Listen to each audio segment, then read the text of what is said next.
Welcome back to my channel. আশা করি প্রত্যেকে ভালো আছেন। আজ আমি আপনাদেরকে কাউকে বিছানায় আনা বলতে কি তার সাথে শারীরিক সম্পর্ক করা, সোজা কথায় কোনো পুরুষ বা নারীকে যদি বিছানায় আনে তার সাথে সহবাস বা শারীরিক সম্পর্ক করতে চান, তার জন্য মূলত এই বিদ্যাটা প্রয়োগ করা হয়। অন্যায়ভাবে প্রয়োগ করা নিষেধ, আর এটা আপনি কোনো ন্যায়ভাবে প্রয়োগ করতেও পারবেন না। স্বামী স্ত্রী যদি আপনার সাথে শারীরিক সম্পর্কে অনীহা প্রকাশ করে তখন এটা ন্যায়সঙ্গতভাবে প্রয়োগ করা যায়, অন্যথায় এটা অন্যায়ভাবেই প্রয়োগ করে। তো একান্ত প্রয়োজন যদি আপনার হয়, আমার সাথে যোগাযোগ করবেন। আমি আপনাকে অনুমতি দিলে তবে এটা আপনি অ্যাপ্লাই করতে পারবেন, অন্যথায় না। তো পুরো ভিডিওটা না টেনে শেষ পর্যন্ত দেখুন। আমার চ্যানেলটা সাবস্ক্রাইব করবেন, লাইক কমেন্ট শেয়ার করবেন।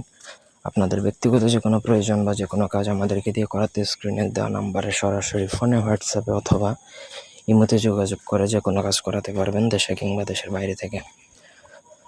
তো এখানে দেওয়া আছে, আয় আয় ছুটে অমুক আমার বিছানায় যদি না আসিস তোর বাপ মার মাথা খা, দোহাই কামাখ্যা দেবী, দোহাই ওস্তাদের।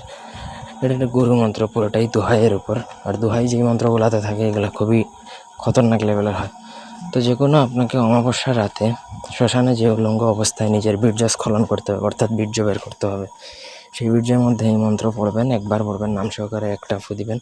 121 বার পরে 121টা ফু দিয়ে যে কোনো শরবত বা মিষ্টি জাতীয় যে কোনো পানি বা শরবত বা দুধের সাথে মিশিয়ে খাইয়ে দিতে পারলেই কিন্তু তৎক্ষণাৎ সে আপনার সাথে শারীরিক সম্পর্ক করার জন্য অস্থির হয়ে চলে আসবে। তবে আমি আগেই বলছি, আপনাকে বীর্যস্খলনটা কিন্তু অমাবস্যার রাতে শ্মশানে যেয়ে করে নিয়ে আসতে হবে। ওইখান থেকে বীর্য না আনলে সেই বীর্য দ্বারা কোনো কাজ হবে না বা কার্যকরীভাবে কাজ হবে না। তো এই ছিল আজকের ভিডিও। ধন্যবাদ সবাইকে আমার সাথে থাকার জন্য। আল্লাহ হাফেজ।